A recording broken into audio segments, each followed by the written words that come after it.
ittaqu haqqa tuqatih wa la tamutunna illa wa antum muslimun. Pertama, yang utama marilah kita panjatkan puji dan syukur kepada Allah Subhanahu wa taala. Shalawat beriring salam senantiasa tercurah limpah kepada Nabi kita, Nabiyana wa nabiyaka habibana wa habibaka kanjeng Nabi Muhammad sallallahu alaihi wasallam. Tak lupa kepada keluarganya, sahabatnya, tabi'innya, kita sebagai umat yang harus kepadanya. Mudah-mudahan mendapat syafaat di hari akhirat nanti. Amin ya Allah ya Rabbal alamin. Yang terhormat Ibu Iis Kurniasi SE MM beserta staf Kasih Tenaga Kerja Dinas Kabupaten Tangerang. Yang kami hormati Ibu Hajah Sudowati SPD, beliau adalah pimpinan Yayasan Pendidikan Widya Pahala. Yang kami hormati seluruh dewan guru yang hadir pada kesempatan ini. Alhamdulillah wassalillah, pada pagi ini kita berkumpul dalam acara workshop penguatan kelembagaan BKK SMK Wifama Cikupa untuk menginjak acara-acara yang barangkali pada hari ini kita akan mendapatkan berbagai macam hal yang berkaitan dengan ketenagakerjaan yang mana pada hari ini sudah hadir, yaitu Ibu Kabid beserta stafnya. Semoga kegiatan pada hari ini barangkali kita mendapatkan pencerahan, khususnya adalah untuk anak-anak didik kita. Bapak dan Ibu yang saya hormati, pada kesempatan ini khususnya barangkali kepada Ibu Iis sebagai Kabid Dinas Tenaga Kerja Kabupaten Tangerang, walaupun tadi saya sudah berbicara panjang lebar yang berkaitan mengenai anak-anak didik kita, yang terhadap anak-anak didik kita. Namun entah bagaimana, begitu lulus itu selalu saja penyumbang pengangguran. Itu sangat prihatin, Bu, ya. Nah, oleh karena itu pada kesempatan ini barangkali saya ingin menyampaikan kepada Ibu Kabid, semoga juga langsung disampaikan kepada Pak Kadis di Senaker, walaupun itu sudah merupakan kebijakan dari perusahaan, misalnya tadi yang sudah disampaikan ya Bu ya, tapi saya mempunyai harapan. Tadi Ibu berbicara kenapa sih anak-anak ini sulit sekali untuk masuk bekerja di perusahaan. Begitu saya tadi kan yang awalnya adalah Kasih Tenaga Kerja Dinas Kabupaten Tangerang. Untuk itu Kabid ya, Kak beliau selamat ya. Beliau adalah Kabid Tenaga Kerja Dinas Kabupaten Tangerang. Untuk itu waktu dan tempat kami persilakan.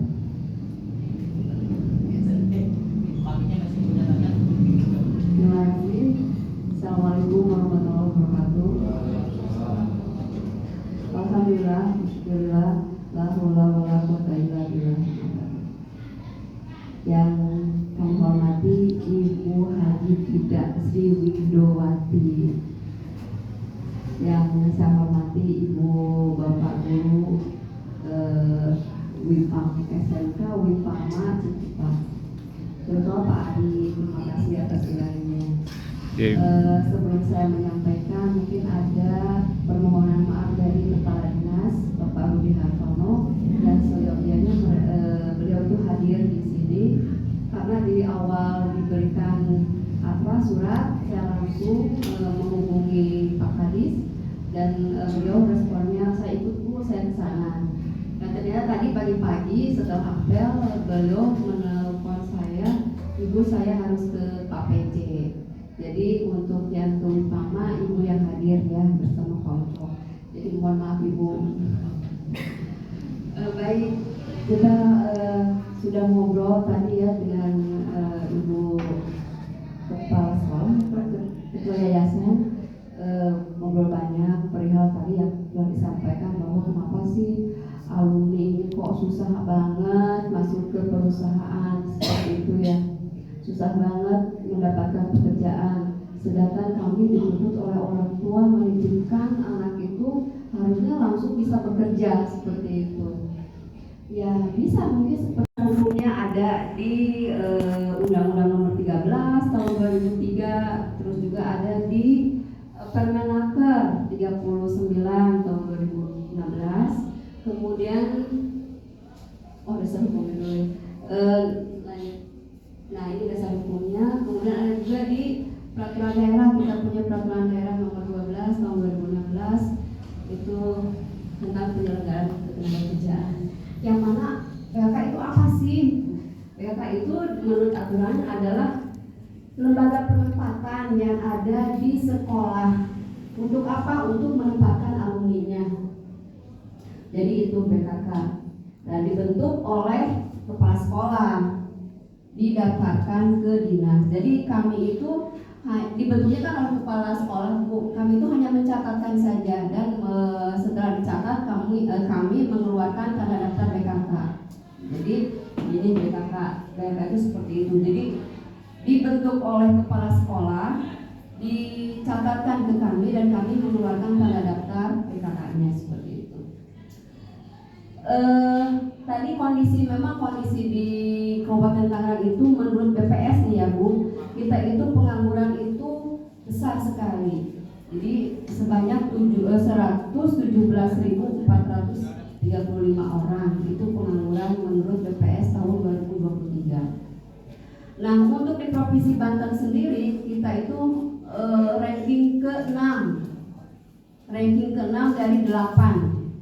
Ya itu sebenarnya udah bagus sih, maksudnya tidak di ranking 1 tapi di ranking 6. Itu ke bawahnya kota kita itu dari Kota Tangerang, yang terakhir itu setelah kita itu Kota Tangerang dan Kota Tangsel. Kota Tangsel yang paling yang terakhir, yang penganggurannya terendah sekali 14. Nah ini nanti kita sampaikan ke BPS juga. Apabila petugas antar kerja di sini melaporkan lebih banyak, ya mungkin lebih tinggi lagi gitu data penempatannya. Kita juga akan melaporkan ke BPS seperti itu. Jadi mohon data-data penempatan ini disampaikan ke dinas, walaupun misalnya mereka bekerjanya itu mandiri, ya bekerja misalnya di wirausaha, dia buka bengkel sendiri, kita sudah bekerja. Jadi laporkan aja ke kami.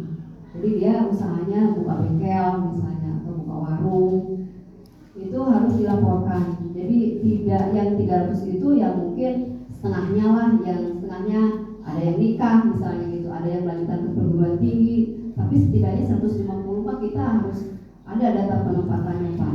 Walaupun itu bukan formal ya, informal yang swasta gitu, wirausaha.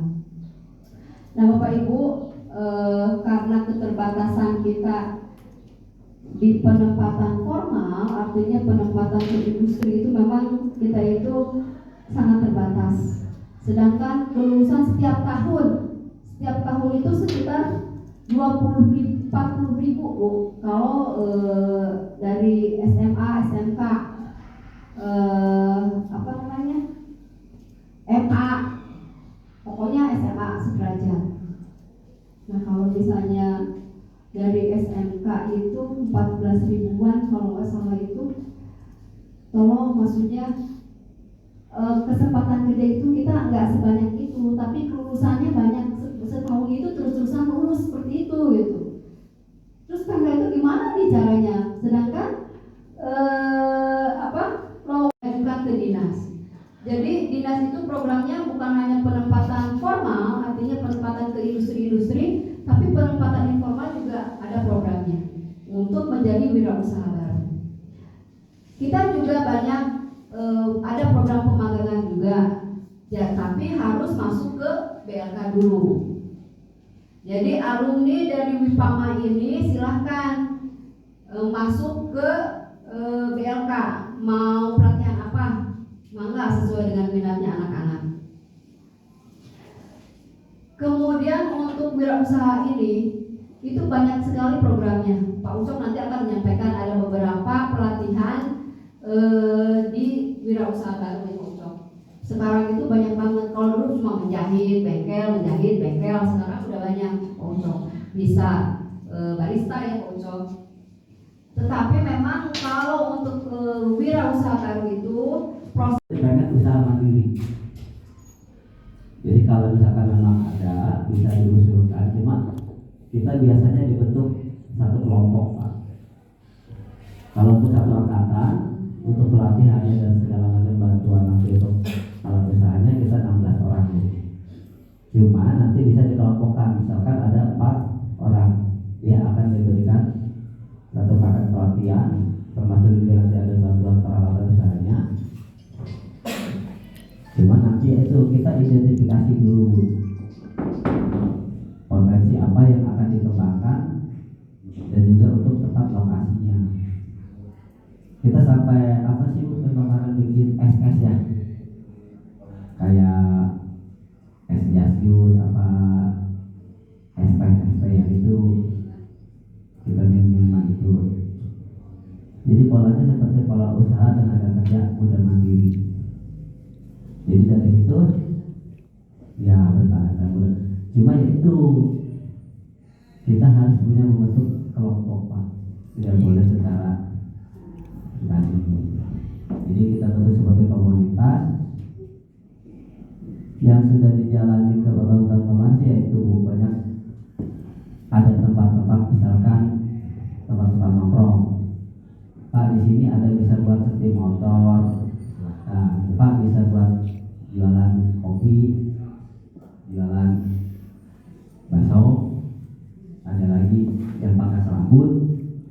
Biasanya kalau misalkan memang di situ ada difasilitasi dari desa tematik Pak, kita bisa masuk semua.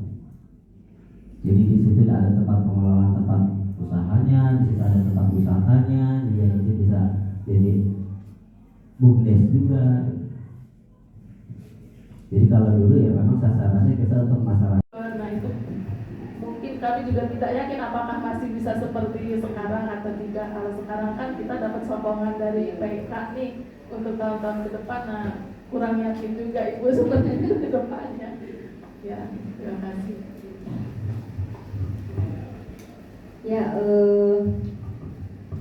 untuk MOU mungkin Pak Ari, karena kemarin itu mungkin di MOU-nya itu kan untuk PKL aja kali ya, nggak ada di situ disebutkan sampai penempatannya atau pemagangannya.